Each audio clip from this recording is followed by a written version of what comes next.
Agad sinakay ni Renz ang tatay niya na duguan sa jeep na tumulong sa kanila. Kitang-kita naman ni Rose kung gaano kabalisa si Renz sa nangyari kay Mario na halos hindi niya alam ang gagawin niya habang sinasabihan ng tatay niya na huwag siyang matutulog. Walang magawa si Rose kundi pagmasdan sila habang paalis sa lugar nila habang inaasikaso naman ng mga pulis si Dante na nakahandusay pa. Balisa si Renz habang inaantay niya ang paglabas ng doktor na tumingin sa tatay niya, ninalapitan siya ng nanay niya. Galit niyang tinanong si Vanji kung ano talagang nangyari na bakit gustong patayin ni Dante si Mario na hindi makapagsalita si Vanji habang umiiyak siya. Sinabihan ng binata ang nanay niya na sabihin na niya ang totoo dahil malalaman din kapag lumabas na ang resulta ng imbestigasyon ng mga pulis. Pinaliwanag ng nanay niya na hindi niya inaasahan na aabot sa ganun kaya nagalit na tinanong ni Renz kung anong atraso ng tatay niya sa ninong niya. Umiiyak na sinabi ni Vanji na sila ni Dante ang may atraso sa tatay niya. Pinaliwanag niyang ilalayo siya noon ni Mario dahil pinagbibintangan siyang nanlalalaki kaya humingi siya ng tulong kay Dante para kunin siya, sabay sinabing ang ninong niya ang bumaril sa kanila sa airport na gusto niyang mabawi ang binata kay Mario na hindi niya alam na babarilin sila ni Dante. Sinigawan naman ni Renz ang nanay niya at pinamukha niyang tinago pa rin niya sa kanya ang totoo na agad sinabi ni Vanji na kung sinabi niya ang totoo ay siguradong hindi siya mapapatawad ng mag-ama.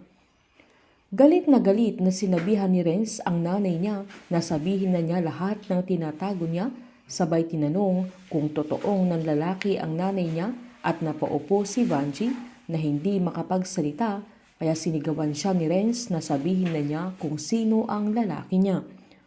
Humahagulgol na sinabi ni Vanji na nagkarelasyon sila ni Dante pero matagal nang tapos na ayaw niyang tumigil na nagawa siyang i-blackmail kaya niya pinakulong para mawala na siya sa buhay nila pero nakatakas si Dante na gusto niyang gumanti kay Mario sabay humingi ng tawad kay Renz.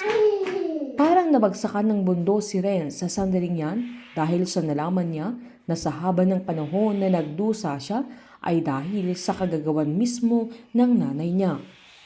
Sakto namang dumating ang doktor kaya agad-agad tumayo ang mag-ina na nagulat sila nang sabihing patay na si Mario.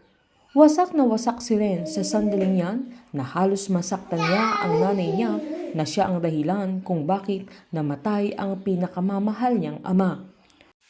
Ang taong buhay ni Renz, taong sobrang pinapahalaga niya at lubos niyang minamahal na handa siyang gawin lahat para kay Mario pero nawala sa isang iglap.